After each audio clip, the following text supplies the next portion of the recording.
இதான் அந்த மருந்து. கல்லீரல்ல கொழுப்பு அல்லது வந்து ரத்த நாளங்கள்ல கொழுப்பு, இதயத்தில கொழுப்பு கிழுப்புலாம் படியாம, கெட்ட கொழுப்பு படியாம இருப்பதற்கான இது வந்து சாப்பாட்டு ராமன் அப்படின்னு சொல்லிட்டு ஒருத்தர் வந்து சாப்பிடுறதிலே வந்து எப்படி சாப்பிடணும் அப்படிங்கிறதுக்கு ஒரு முன்னோடி.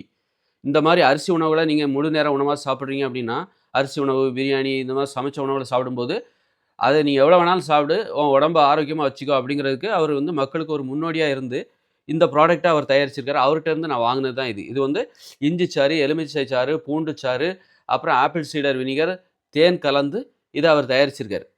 இத குடிச்சீங்கன்னா, உங்களுக்கு செரிமான பிரச்சனை இருக்காது.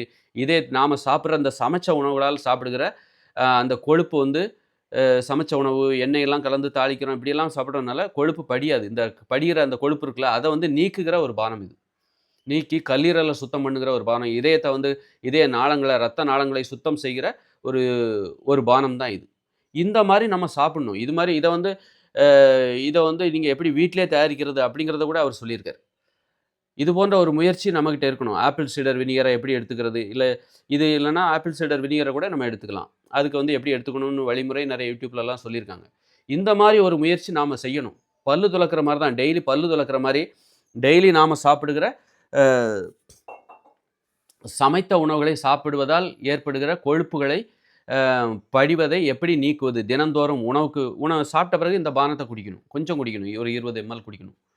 அ ஒவ்வொரு முறையும் சாப்பிட்ட பிறகு குடிக்கலாம். அந்த மாரி ஒரு 20 எம்எல் அல்லது 10, 15 எம்எல் தண்ணீர்ல கலந்தோ, டைரக்ட்டா கூட குடிக்கலாம். ரொம்ப டேஸ்ட்டாவே இருக்கும். நல்லாருக்கும். நல்ல பலன் தருது. நல்ல பலன் தருது. அதனால இது சாப்பிட்டாக்க உங்களுக்கு இதய நோயே வராது. கல்லீரல் நோய் வராது. கல்லீரல் ஒழுங்கா வேலை செய்யும். வேலை செய்வதற்கு தடையாக இருக்கிற அந்த கொழுப்புகளை இது நீக்கிவிடும். அதுபோல இதயம் வேலை செய்வதற்கு தடையாக இருக்கிற அந்த ரத்த நாளங்களில் படிகிற அந்த கொழுப்புகளை, கெட்ட கொழுப்புகளை இந்த பானம் நீக்கிவிடும். இது போன்ற நெறைய வழிகள் இருக்கு. இஞ்சி சாறு வாரத்தில ஒரு வாட்டி குடிக்கணும். எலுமிச்சை பழச்சாறு கலந்து. அது மாரி நெறைய வழிகள் இருக்குது. உள்ளுடல் ஆரோக்கியத்திற்கும் அத நாம செய்யணும். ஏன்னா, நாம உள்ளுடல் ஆரோக்கியத்தை கெடுக்கிற மாரி தான் மனிதனுடைய உணவு முறை இருக்குது. சமைச்சு சாப்பிடுறது, மாமிசத்த சாப்பிடுறது, இதெல்லாம் நம்ம சாப்பிடாம இருக்க முடியாது. இப்படி தான் சாப்பிட்டாகணும். இதான் மனிதனுடைய உணவு முறை. அதே நேரத்தில சாப்பிடுறது மட்டும் தான் என்னுடைய வேலைன்ட்டு இல்லாம, அந்த சாப்பிடுவதால் ஏற்படுகிற இந்த கல்லீரலில் படிகிற, இரத்த நாளங்களில் படிகிற, வயிற்று பகுதியில் படிகிற கொழுப்புகள் இருக்குல்ல, உடம்புல படிகிற கொழுப்புகளை, கெட்ட கொழுப்புகளை கரைத்து வெளியே அனுப்புவதற்கு, தங்க விடாமல் செய்வதற்கு, இந்த மாரி பானங்களையும் நாம தயார் செய்யணும். இதுவும் ஒரு மனிதனுடைய கடமை தான். இத செய்யலன்னா, அப்புறம் இதய நோய் வரும், கல்லீரல் கோளாறு வரும். கல்லீரல் கோளாறு இருந்தா மலச்சிக்கல், செரிமான குறைபாடு, உடல் பருமன், மூட்டு வலி இது எல்லாமே வரும்.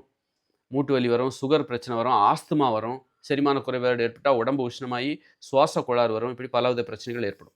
அதனால இதுதான் ஒரு அடிப்படை அறிவு. நம்ம சாப்பிடுறது மட்டும் நம்முடைய வேலை இல்ல. அந்த சாப்பிடுற உணவு செரிமானம் செய்வதற்கும் அதுவும் நாம தான் செய்யணும். நம்ம வந்து சமையல்ல தான் பூண்டு சேர்க்கிறோமே, இஞ்சி சேர்க்கிறோமே, கடுகு சேர்க்கிறோமே, மளிகை ஜாமான் என்கிற பேர்ல மருந்து சேர்க்கிறோமே, அப்புறம் என்ன தனியா?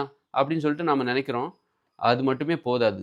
அதுதான் ஓரளவுக்காவது உங்கள காப்பாத்துது. ஆனா அது மட்டுமே உங்கள வந்து எல்லா காலத்திலயும் காப்பாத்தாது. இந்த மாரி தனியான முயற்சிகள் நம்ம எடுத்துக்கிட்டா மட்டும் தான், நம்ம உடம்புல எந்த கழிவுகளும் தேங்காம, உடம்பு ஆரோக்கியமா இருக்கும். உள்ள 120 வருடம் வாழ்வதற்கு இப்படிப்பட்ட முயற்சிகள் கண்டிப்பா தேவை.